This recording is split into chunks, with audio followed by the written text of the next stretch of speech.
So, I have told people about a film that was boring.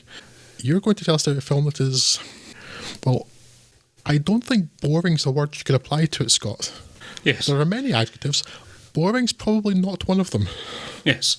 We're talking about Jean-Pierre Jeunet's latest Bigbug, which is a science fiction outing coming to us courtesy of Netflix. No, stop, come back. This one might not be awful, which would bring the running total to one. After all, Jean-Pierre Jeunet gave us the likes of The City of Lost Children and Amelie, and so surely there's some benefit of the doubt left, even accounting for Alien Resurrection. Here, Bigbug rattles us forward 20 to 30 years to a suburbia that's at once very different and much the same as now, with rows of very externally similar looking homes encasing a lot of the same human dramas as we have today, just with added robot helpers, from the likes of the simple cleaning and surveillance drones to Claude Perron's Monique, the robot maid, or indeed the entirely evil-looking and much more advanced Yonex android things, played by a cross between Francois Leventhal and a set of sentient oversized dentures, who definitely aren't going to overthrow humanity and imprison them. Oh no, they've overthrown humanity and imprisoned them, locking people in their homes. One such home belongs to Elsa Zyberstein's Alice, who's recently divorced and had been hosting her new lover, Stefan de Groot's Max, and his son, Haley Tonat's Leo, when her ex, Joseph Hadji's Victor, has showed up to bring their adopted daughter, Marisol Fertan's Nina, home, with his new lover/old secretary, Claire Justice's Jennifer, in tow. Added to this clearly volatile mix of characters is their neighbour Isabelle Nanty's Francois, visiting when the doors seal.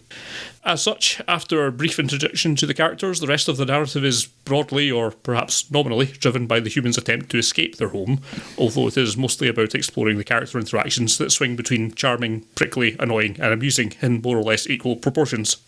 There's also a B-plot where the house robots, not part of the Yonex rebellion, decide to become more human in order to appear less threatening to our cast, led in this endeavour by Victor's old AI creation, Einstein, voiced by André Dusselier. So, a lot of this is less about the dangers of artificial intelligence and instead about what it means to be human and what is worthwhile about the human experience in this world that's, in a lot of the more important senses, not all that far extrapolated from our current one. How much it has to say about it at the end of the day is rather up for debate, but at least the effort to ask the question is appreciated. I am perhaps surprised to see how negatively received this has been, admittedly just by looking at the aggregate star ratings and the like.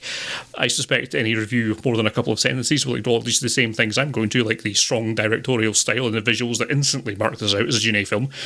Shallow as it is, there's not many scenes in this film that aren't visually interesting, particularly the lovely details on Einstein or the overarching weirdness of Yonex, and their obvious joy taken in humiliating humans on what's implied to be a long-running TV show, which you think might have clued people into their intentions just a little bit sooner. Anyway, for an alleged budget of $13 million, this looks great with only a few ropey CG flourishes betraying that frugality.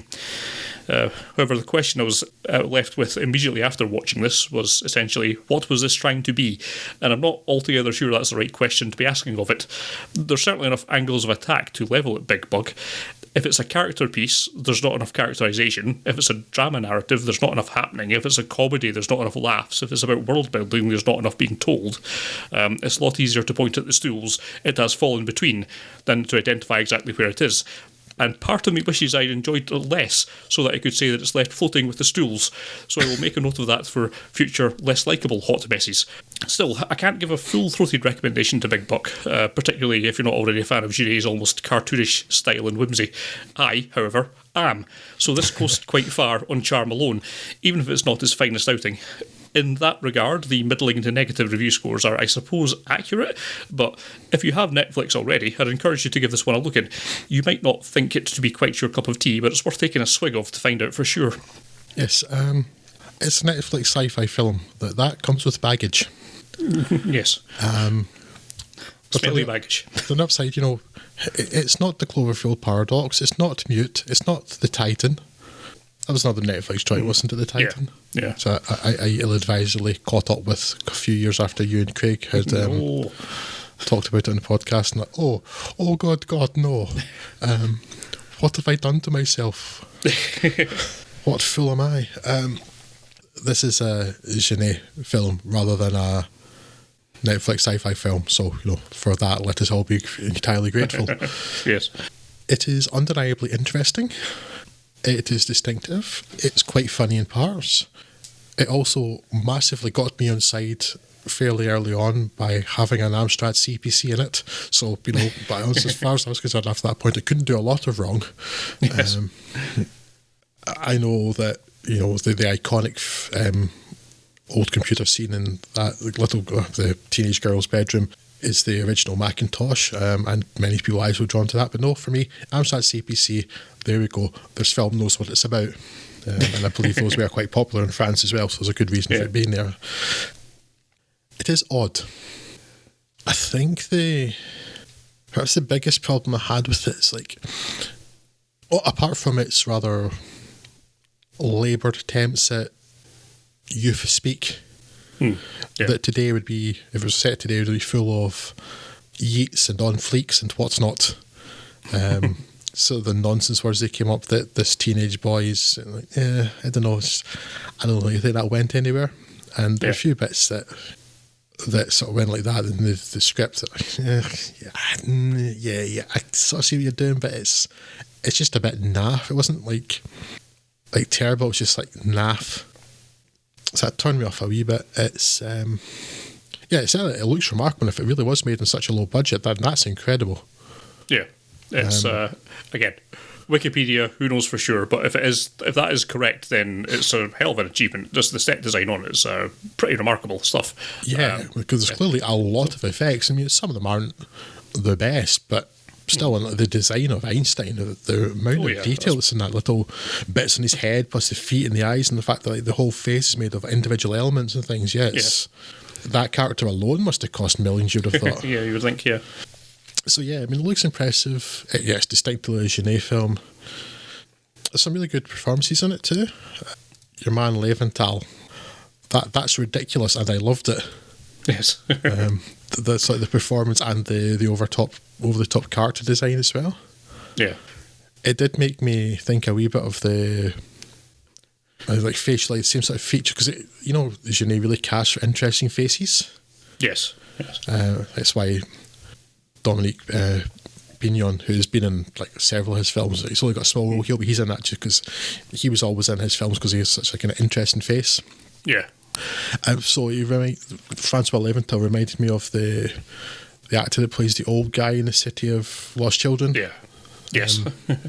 So he had that sort of similar face. I thought, was it him? Because he looks much older than Francois Leventhal actually is, but no, that was 20 years ago, that film, maybe more now.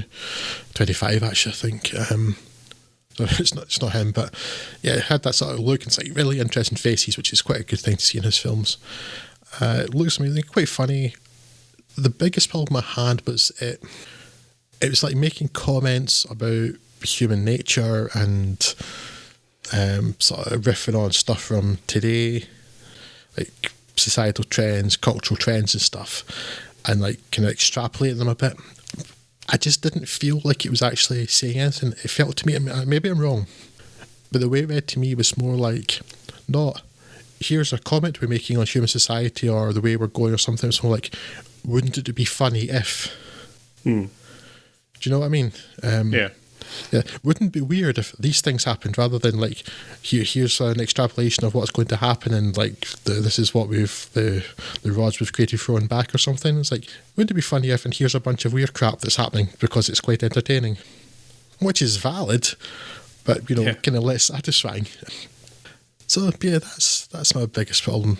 Was that I didn't really think it actually had anything to say, but I enjoyed it. It was still not the best film I've ever seen, but far from the worst.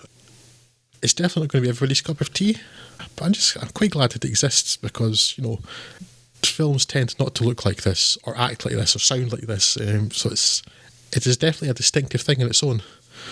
So yeah, it's because it is so particular though. It's kind of difficult to recommend because it really, really isn't for everybody. Genet's kind of an acquired taste. Yeah, and this may not be the place to start with it if you have any questions about whether you might like that kind of thing. As I say, it being on Netflix does kind of make it easier to suggest people give it a look in. It'd be a different proposition if it was advising people to go to a cinema and all the rigmarole that entails for it. When it's just a click away, then it's worth taking a punt on. It's easier to recommend, but then again, you'd still be better off starting with, obviously Amelie or City of Lost Children or something like that. Yeah. And seeing if you like it, and then going to this, which I think would probably give you a bit more of an easier run-in to the man's style. So certainly overall, they're substantially better films than this, which is not to say that Bigbug is in any real regard bad, but as I say, at the same kind of concerns, I just couldn't really get a handle on what it was trying to say, if it was actually trying to say anything, or just having it felt like there was a number of ideas in here, and none of them quite coalesced into any one overarching idea. They just all kind of bounced off each other a bit, and none of it kind of really developed anywhere. But not every film really needs to have that sort of message just to be enjoyable, and certainly on most other regards, it's really well acted, funny in places, bits of nice characterisation in there, lots of lovely character design on the androids and stuff, little funny moments. So there's a lot to enjoy, and certainly for the 2 hours that it's with, it flew by, and it's definitely worth watching in that regard, particularly if you're already a fan of Genet's work. But yes, completely agree. It's difficult to say that this would be the place to start if you hadn't seen any of his prior art.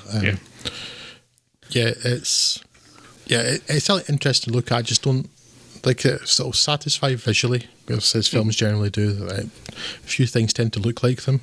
I mean, you may want to look at a white wall for a while afterwards because it's got all of the colours, all the way up. But yeah, it's just I didn't find it had any sort of anything satisfying intellectually. Again, maybe I'm reading it wrong, but it really did feel like a sort of wouldn't it be funny if, rather than I've got a point to make thing. Yeah, and it's certainly light-hearted enough. I mean, in any film that was attempting to be even remotely serious, the way the Deus Ex Machina ending of it would have infuriated me in anything that was trying to be even remotely serious. But in this instance, works really well. It's incredibly funny. Yeah, exactly what I was going to say. It feels like, maybe they're trying to say sort of a hoist by your own petard thing, or making some sort of comment about it. Although, yeah, it's Deus Ex Machina, but it's more just struck me as we've got to end this somehow. We can't leave it like this. What do we do? Yes. Rather than it being any sort of particular attempt at anything special or anything like that. It's I guess we need to end this film. This'll do. Yeah, interesting at least. And you can do a lot worse than that. Absolutely. It's interesting and not boring. So there we go. That's those are bars that many things don't reach. Yes. Witness The King's Man.